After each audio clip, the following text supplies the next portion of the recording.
CIG has come out and changed the stats on the Spirit sale pages, all three of them, the C1, the E1, and the A1, as of 10/11/22. Let's get into it and talk about, is this ships for you? Well, this set of ships, I should say.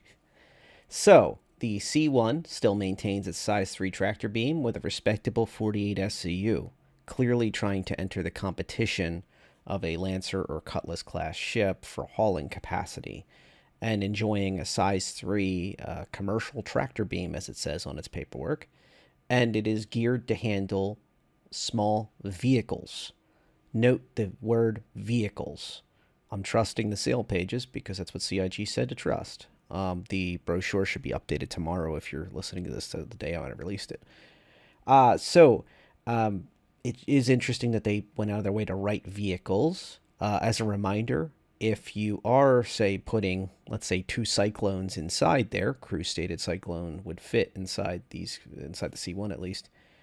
Remember, you're going to lose some of your storage space. So you're going to have 48 SCU if you don't have a single vehicle in there. So it's kind of a nice trait, though, to have enough space to fit multiple small vehicles. I'm guessing 2, but who knows? We'll see what people can do. And as a reminder, a test bed where you're constantly fitting as much as you can is not necessarily practical. It's more about what can you easily get in and out, day in, day out, without damaging the ship, without damaging the vehicles, without damaging the cargo. There's a lot of ifs and maybes there, so it's interesting. And we'll see again with the cargo refractor how that'll work out between the vehicles and the cargo.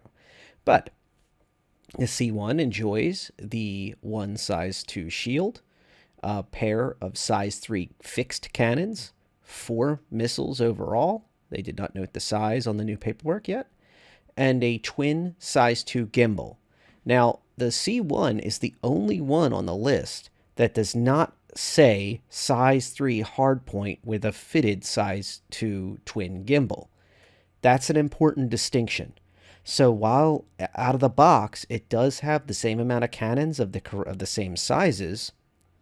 And by the way, in the past, we have had variants that have different style cannons. You might have a much better cannon of the same size, but you on the A1 out of the box, and then you can upgrade to it on the C1, for example. The C1 seems to be locked to the twin size 2 gimbal. Traditionally, gimbals are part of a size up design.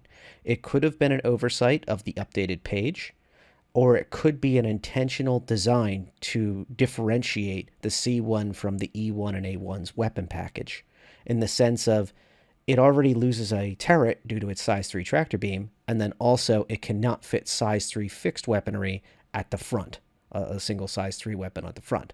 So it might be purposely there.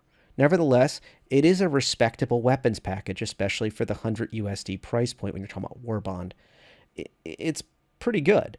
To Cutlass owners, especially Cutlass Black owners that are well within I think it's the 5 USD price point there, I would think carefully about picking up a CCU and just sitting on it. You don't have to make the decision now. If you did already, don't sweat it. The loaner for the C1 is the Cutlass Black. So either way, you're going to be fine. But I would recommend picking up a CCU to it if you're considering it at all, and then just sitting on it until this ship gets more closer to release or at release, and then you can make that decision to either melt the CCU or apply it. Now, the next step up from the C1, at least in price points, not necessarily a better ship, is the E1. This is my favorite, just to put all my bias on the table. It gains a twin size 2 remote turret at the rear of the ship at the expense of the size 3 tractor beam that we stated earlier to help with cargo. And there's a good reason. Its cargo area is much smaller. It has 6 executive seats. Note that they're not beds. They are short-range VIP transport mission style seats. And there's also personal lockers. They listed them as VIP lockers, so it's highly likely that there's at least 6 of them that would be below the seats, in the sense of you get on the ship, you put all your baggage and your spacesuit or whatever else you have to wear for exterior, and then you just have your nice clothes on. You go up the elevators, and they said there's 2 small elevators, it would seem, to take you up to your seats. so you don't have all your baggage right on top of you while you're sitting. Now, when you're not transporting VIPs or having those type of missions, it would be noted that those personnel lockers do have some reasonable size. We have seen that the personal lockers on the Hercules that are used on the second floor of it for storage are quite nice. Now, granted, those are storage lockers, not personal lockers, but I can't help but think they're the same thing. It's just that these seem to have some ability to code in maybe a code or some other method where if I'm a guest on the vessel and someone else is a guest on the vessel, then that other person can't take my stuff. That may be what we're dealing with here. Because we're going to have to start thinking about those things. You're not going to go sit down in your luxury seat with a rocket launcher on your back and a full spacesuit. It's just not going to make any sense. So these lockers are probably an indicator of what we're going to see. They could also be suit lockers, to be fair. We'll see. But they do have a certain value that cannot be brought with just traditional SCU space, i.e. empty space with cargo grids. Also notable on this are the intangibles. These may be worth something to you or they may not be. You have the Mixmaster Drink Maker, which is a test bed for the future Starliner vessel. So if you're a huge Starliner fan, this vessel may be for you until it is going to be likely a loaner for the Starliner. Speculation on my part. So back to the facts. Panoramic windows. So on the left, right, and above all the seats, it seems that there's going to be a Orison shuttle-like experience for those who sit there. Both in the concept drawings and crew himself noted that this vessel was made because people kept asking him for the Orison shuttle, which I think is amazing. So the main downsides of these unique seats with this locker system and drink maker is that this system takes up space. So we now know an unknown SCU size or vehicle space with there is some space between the module where the seats are and the ramp at the back, but we just don't know how much. Also, remember, you've got a twin-size 2 remote turret, so depending on how much range of motion that turret has and how far out it is deployed when it's powered down, we may have an issue where vehicles like a Cyclone MT or something, extreme version of a Cyclone like that that's tall, may have a hard time fitting even if it was wide enough to fit that and long enough to fit in that small space back there. And also consider the fact that if it's the only entrance and exit, that you really don't want to put a vehicle in there that's going to block the entire way out if there's an emergency. So that would also play heavily on my mind. With the E1, they say there's going to be 2 elevators to get the VIPs in and out, but they seem to only go between the first floor and the second, the place with the lockers and above where the seats are. So my hope is that those, at least one of them, will go to the exterior. We have seen that with the new designs that are coming out for a couple different ships. The Corsair is the latest example where you can go to the roof of the vessel through the elevator system. So let's talk for a minute about the E1 versus the C1, which I seem to see come up a lot. There's about a 25 USD price point gulf between the two vessels. And I would say that out of the two, I have personally picked up an E1. I think the C1 is not in the same category, but it is not a worse vessel. I think it has a reasonable amount of capabilities for defending itself, and I believe that for 48 SCU, you could do a lot worse.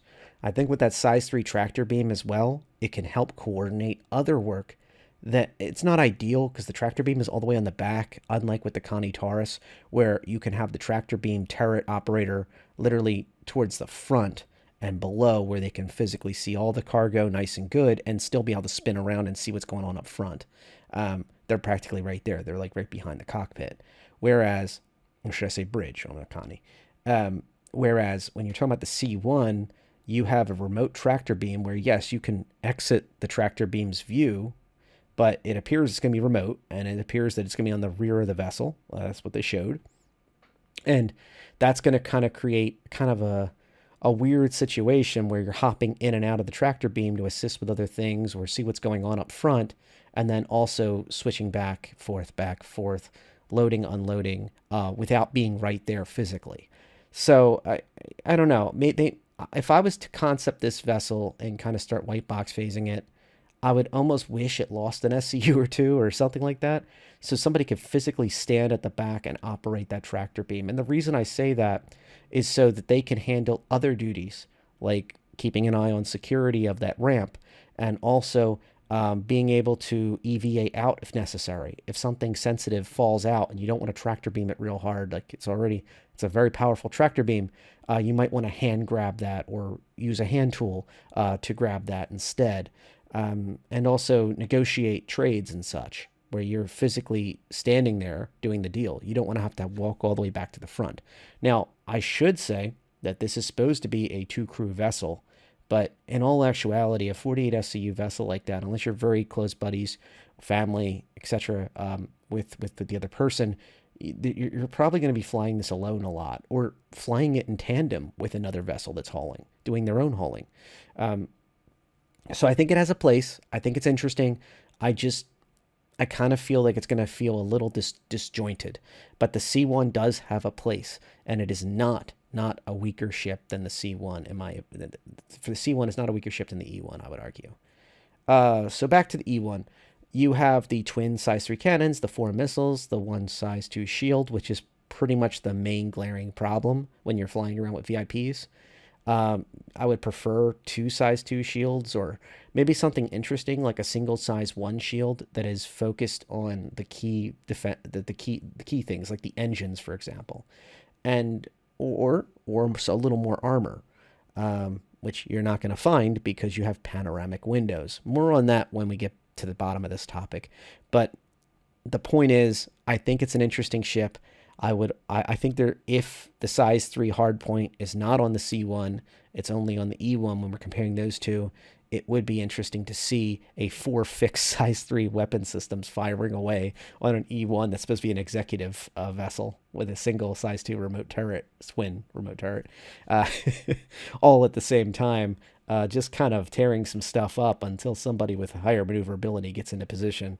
It would be an interesting fight, to say the least. I would say the E1 you're not going to go wrong with, and the C1, if you're the kind of person that enjoys hauling, this is going to just be a different flavor, which is wonderful. And I think that's actually a winner. It should also be noted that Crusaders designs have wings. They're supposed to be extremely good in atmosphere, and they have proven that in the past. So these series of ships, the Spirits, are no exception. So if you're thinking of a VIP shuttle, this may be a great option for you, especially if you go planet side or moon side a lot. And the C1 would be a great little hauler to get in and out of spaces without consuming as much fuel. Once again, this is down the line thinking. It's not exactly ironed out yet, but that is the general gist of it. Crusader builds ships that are meant for Atmo work, getting in and out of it a lot. And that ties in well for the short range of this vessel. Because you don't have beds for all the VIPs, and because of the nature of how small the vessel is for how many people you're squeezing onto it, it is more generally suited for planet to planet within a single system type work, or going from planet side up to a VIP style station or a ship, and other things. It should be noted it's rather large. It will not fit, say, in a 890 jumps hangar.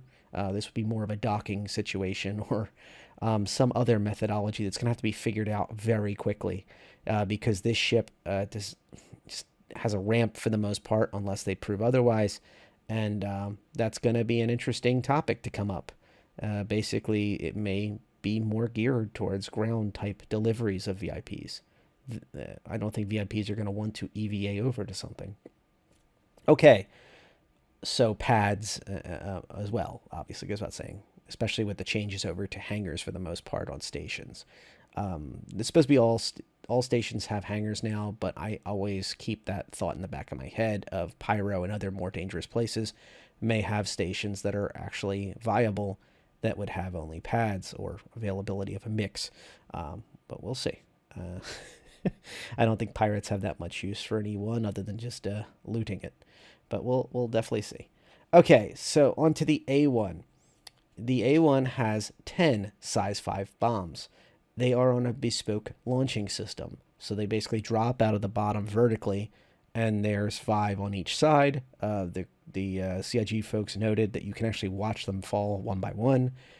So you'll definitely know when they're dropping, and everybody on the ship will certainly know what's going on. We do not know the amount of SCU or vehicles that you can fit. Once again, it's in the E1 situation where the module is taking up a tremendous amount of space, but there is some behind it. There's also a walkway in between the bomb loads.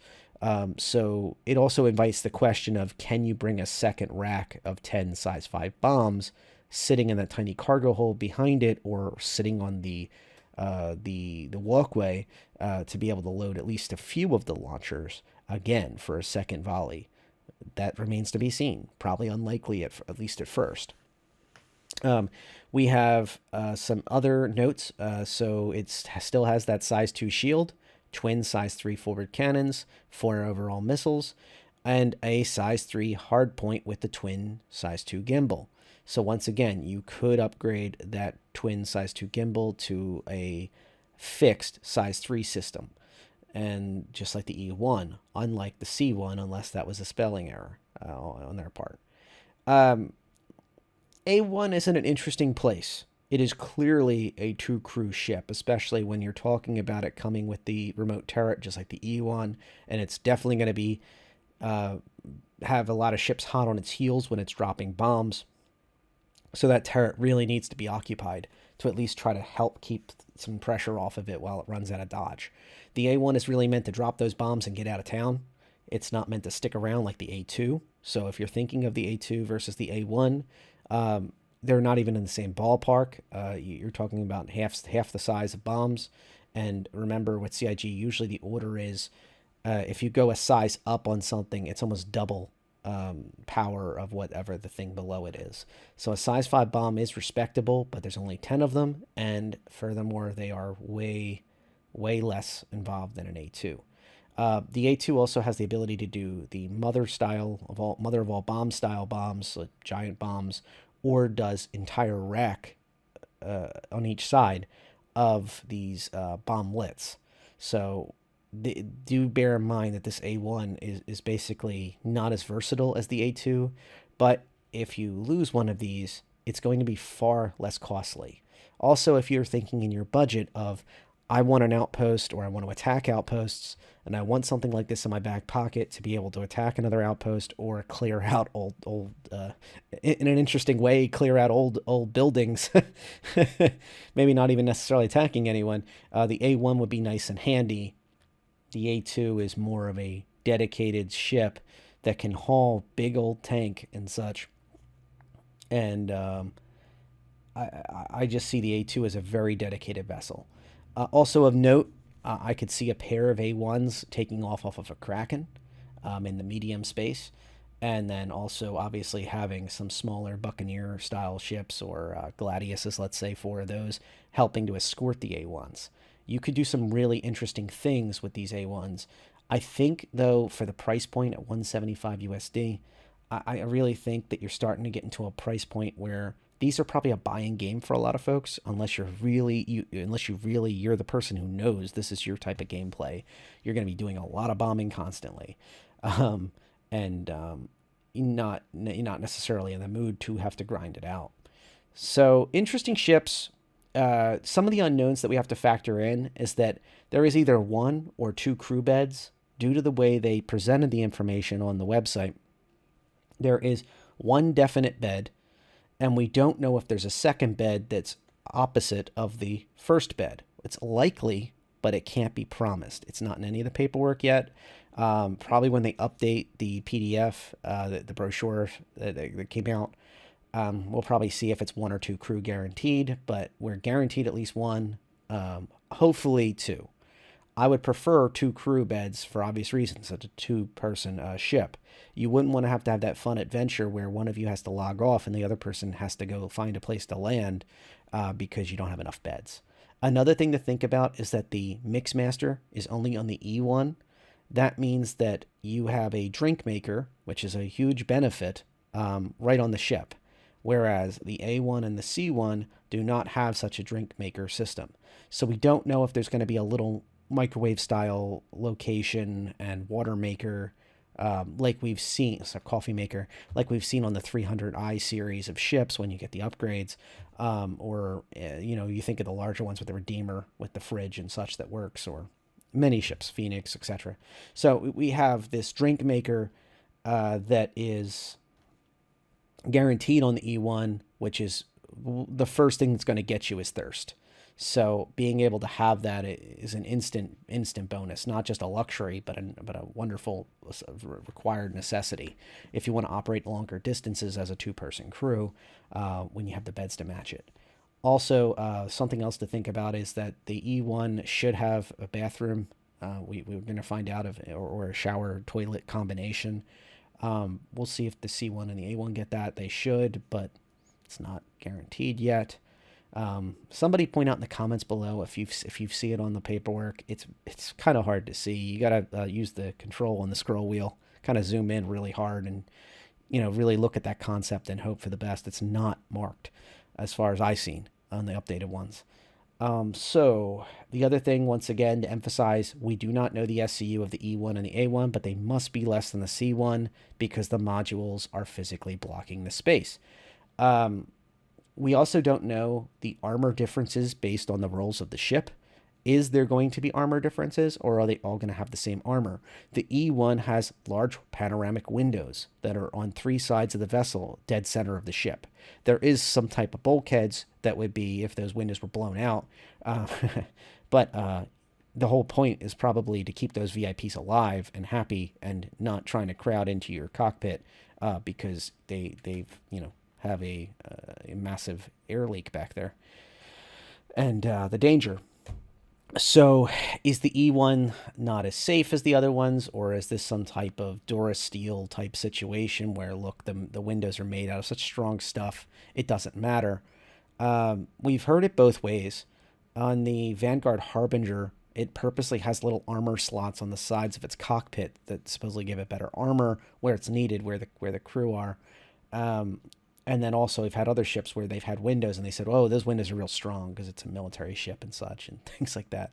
So I guess it really depends.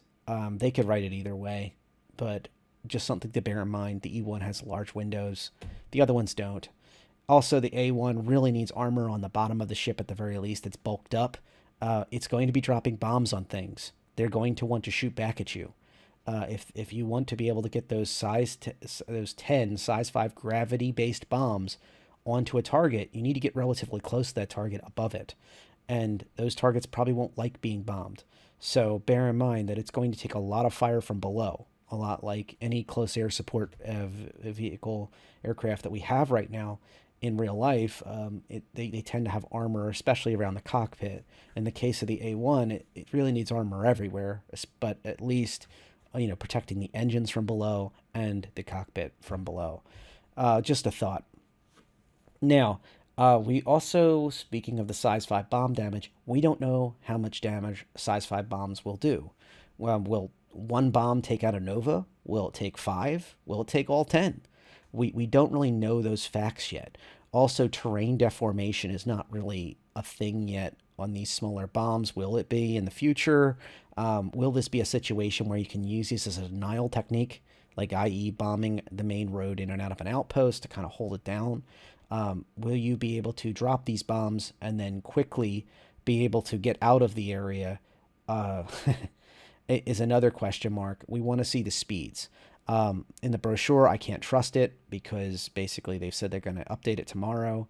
So if it's 1012, please rely on the brochure, as long as it doesn't say 48 SCU for the E1 and A1. And yeah, that's kind of where we're at. I had to make a judgment call here. So we're kind of in overtime talk right now. We're no longer distilling the C1, E1, and A1. I had to make a judgment call in this video. Every single day that goes by, your chance to purchase these vessels or CCU to them or something like that is basically getting less and less. And I don't want people to have to make a decision with limited information. So by making this video, I've now made a commitment that in the next few days, I'm going to try to do an updated video once we have the brochure. And I may wait for the Q&A just to completely finish it up. And that brings me up to my final point. Be sure to put your questions up in the Q&A discussion in Spectrum. I'm going to have a link below to the Q&A and to the sale pages of all 3 of the ships. Use the sale pages if you're listening to this on 10.11, and on 10.12 you can use the brochure as long as you see it doesn't add 48 SCU for the E1 and the A1. That's going to do it for me. Thanks for sticking with me. If you have this long, please be sure to subscribe if you haven't already, and pass this video on to anyone you think that would get a kick out of it. I try to make these videos for everybody in the community. And yeah, really cool concept ships coming out. I wish that the information was a little more steady and a little more rock solid from the beginning, especially when we're this far out. It's not that hard to really, kind of iron that out. But still, despite the rocky start, these are fantastic vessels. Concept folks, you knocked it out of the park. The ship's concepting folks really stepped up their game on this. These are beautiful ships, and if they're for you, congrats. It's a wonderful addition to the fleet, and also it's a relatively reasonable price, especially for the C1 and the E1, to get people into multiple game modes, which is nice to have more options. All right, fly safe.